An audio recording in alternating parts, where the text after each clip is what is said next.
I'd just like to apologise for my absence of updates on YouTube. I think I have a fairly legitimate excuse for this. This trip hasn't exactly worked out the way I envisaged. I knew it would be a bit difficult. There'd be a few bumps along the way, but boy, has the final hurdle has been much harder and higher than I would have ever expected. And it's been an incredibly character building exercise. Specifically, when I came back from Bung Tao, which is that furthest eastern city just on the coast, about 100 k's from Saigon, I got back and I had probably the worst, not probably, that would be the worst Airbnb check-in I'd ever had to encounter, because I had to climb up two narrow stairs, and then I had to put a code into a tiny metallic lock or key lock thing. I'd been given the code by the host, but what he hadn't told me was that it was really hard to see, because I suppose he's had guests that are younger and probably backpackers. Now I'm a pretty I've got crap eyesight, and I find it very difficult in certain circumstances. This one was that I had to push this keypad with this code numbers, which wasn't well lit, and on top of that, the dickhead had actually installed it upside down. I mean, can you believe it? So it was numeric alpha. So I had to put in 3 numbers and 2 letters to get access to the place, and I just could not work it out. So after about half an hour, I just had it, and I finally got on to him, and he was pretty arrogant actually. Not what I'd call a great host, but he did actually at least admit he'd send someone down to help me.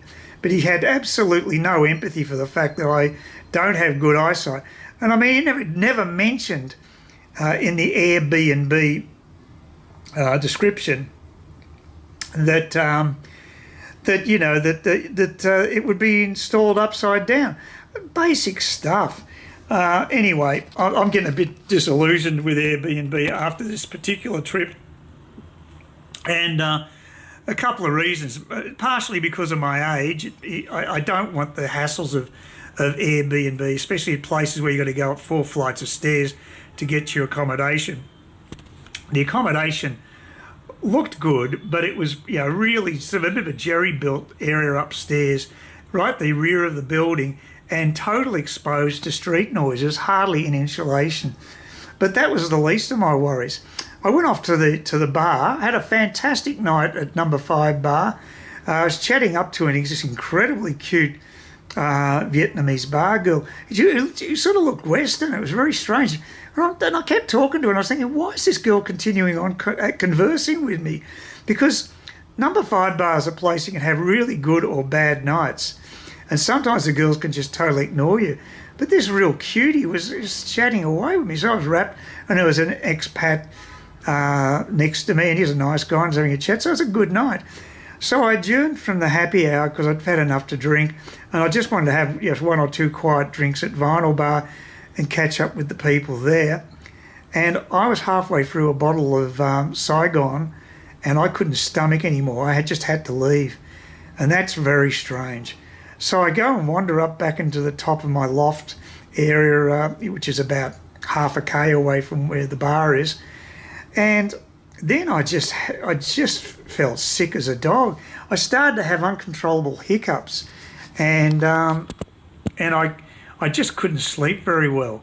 But that was just the beginning of my troubles. This took place over a period of the next 4 days, with the last 2 days me having vomiting quite regularly, because I just kept feeling so bloated.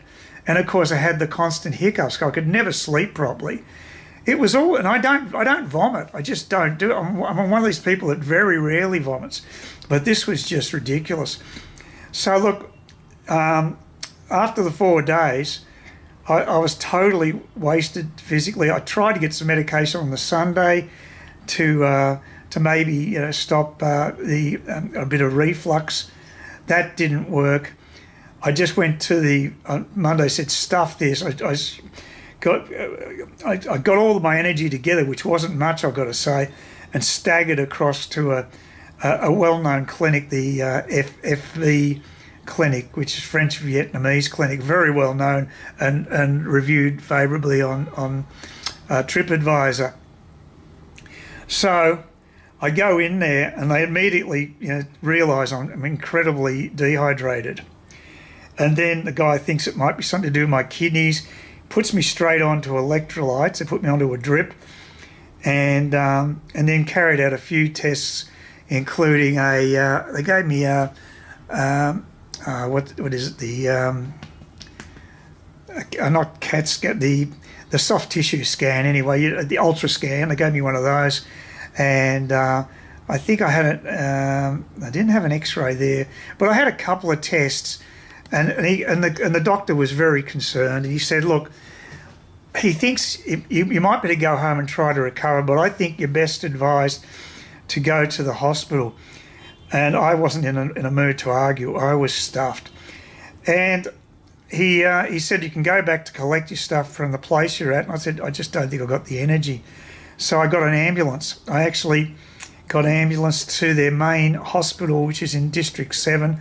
Big, very well-known hospital, and I got when I got to the hospital, I was getting incredibly, I was incredibly dry, but they weren't going to give me any water, and there was a reason for that. I got a very small cup of water when I was at the clinic, but in the afternoon when I got to the hospital, they carried out a couple of X-rays and then also a CT scan. And finally we found out what was going on. There was a block to my intestine, and I thought, well, this is serious shit, basically. And the surgeon, I just said, I just want to know, when can you operate? I just want this, get over this. I was that sick, and luckily he was able to operate that night. And even though I was scared shitless going into an op, I'm 63 years of age, and I was 62 at that stage. That was on the 12th of March, the day before my birthday, believe it or not. But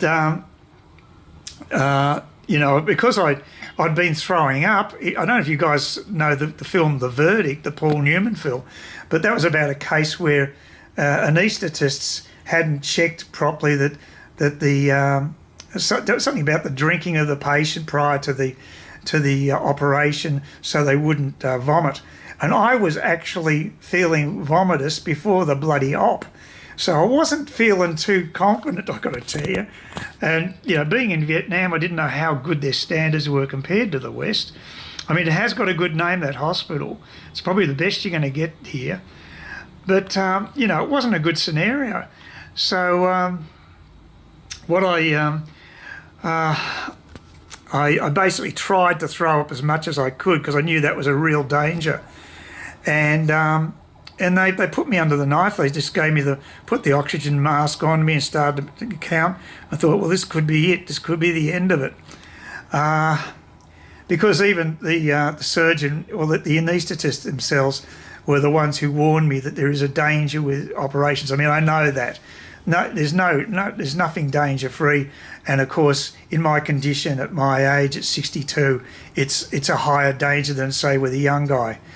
So I had no other options. I was feeling so bad. What can you do? You just got to bite the bullet and go with it. So the operation took place, I'm presuming, at about, say, 10 o'clock at night. May have been around there, I'm not sure. And then I sort of had this, like, I was in a dream state, and I started to realise I was being wheeled along on a trolley, and I was so bloody happy. I realised I got through the operation alive, and that was just absolute bliss to me, and that was the ultimate birthday present. And so since then, I was in recovery. Luckily for me, I was sharing a twin ward with a fellow Aussie who'd also he'd been in for about 5 days before that. So I spent about 3 days there. So at least I had someone to talk to in clear English. I mean, they speak English there, but of course it's accented, and you're not in your best. It's not doing your best to communicate when you've been knocked about that much. So it was just good, it was good to compare notes and just have a fellow Aussie. He was a guy from Castle Hill in Sydney, and he'd felt slightly crook before he turned up here, but he thought, well, I'll just tough it out. But unfortunately, it got worse, and he had some sort of he had fevers and stuff, and he had some infection or whatever, and so he was in like a more intensive care. And I'll say one thing with this guy though, the nurses absolutely loved him, but I didn't have that charm with them. I mean, they didn't hate me, but I didn't, this guy had them giggling. It was amazing, and just they loved him. But anyway, that was great. And of course, stupidly, for some reason, I'm thinking, I'm going to be out of here in 2 days. Yeah, right. No, how about 10 days minimum? That's what I was told by my surgeon. And that was just part of the issue. I forgot to mention I had this great tube up my nose.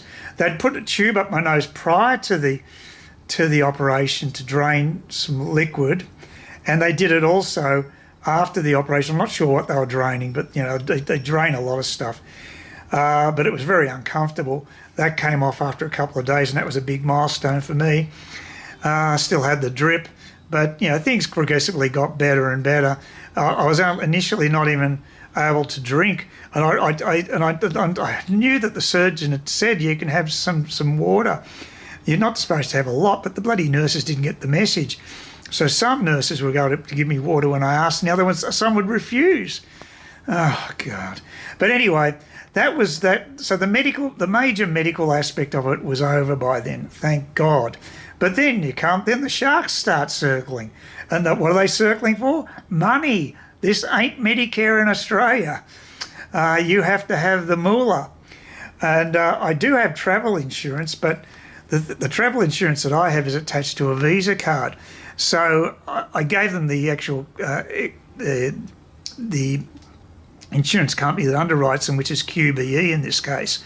But what they were used to dealing with is people with normal travel insurance policies specifically for their trips. And if you had one of those, there was no hassles because they would just liaise with the insurance company. In my case, I had to grab the Visa and pay 200 million dong. It sounds like a lot of money. It's not cheap. It's about 12,000 Australian, but it's even scarier when you hear it in dong. Anyway, luckily I've got I got the money in the bank. I've always got a low Visa debt, and always pay off my card basically. So that's all fine, and I got all my finances all right, and then basically, luckily, you would not believe this, I had my guardian angel, which was a bar girl who I'm friends with. I because I'd left my stuff in the Airbnb place, I had no one to pick it up, and the hospital said they're not allowed to do that.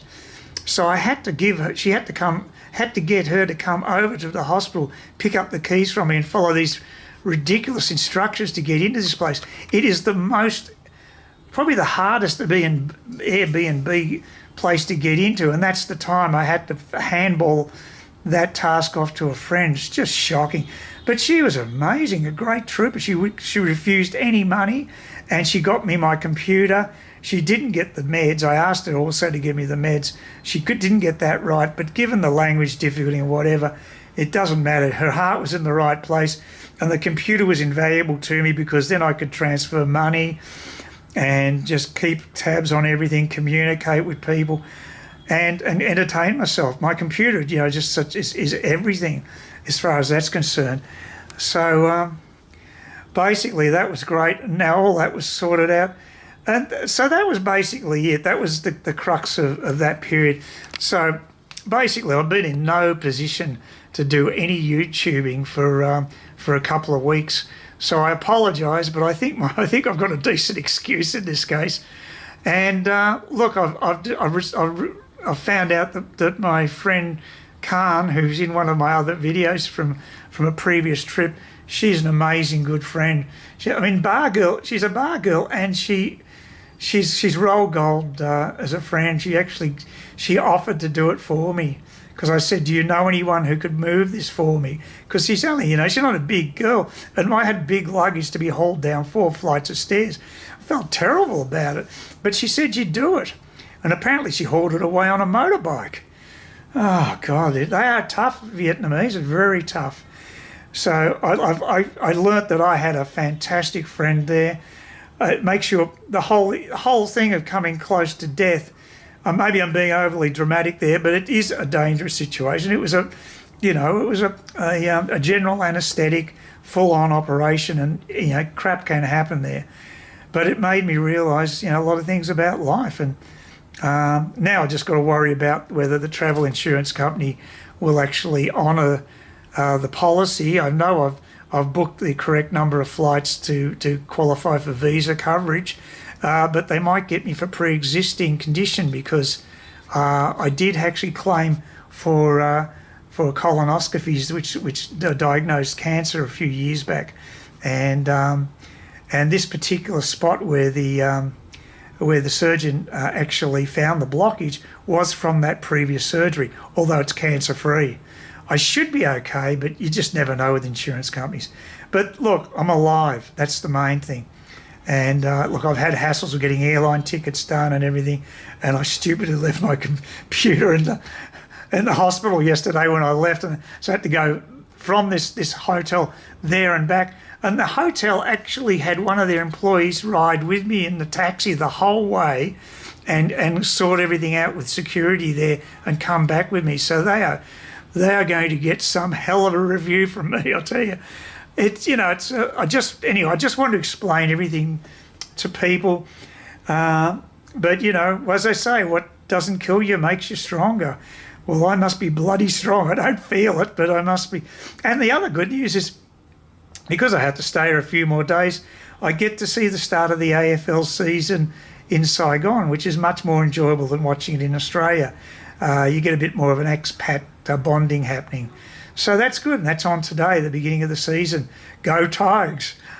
So, looking forward to getting on the plane tomorrow, and I've had to pay big money, so I got a direct flight from Singapore to Cairns. But at this stage, I don't care. I just want to go home. So I've got plenty of travel footage that I've taken, and I will get it all out to you. The other problem I had was with my editing program. It ended up being a pirated program and froze up on me, so I was stuck with just the basic movie editor program with that's supplied with Windows. But look, I'll probably post this one just with unedited. I just want to get the message out. So as I say, it's been a character building exercise. I'm out of my comfort zone. It's been a pain in the ass in certain ways, but I can take a lot of positives too. So life is full of challenges. So just wanted to bring you up to date. So that's it. And I will be supplying more material very soon.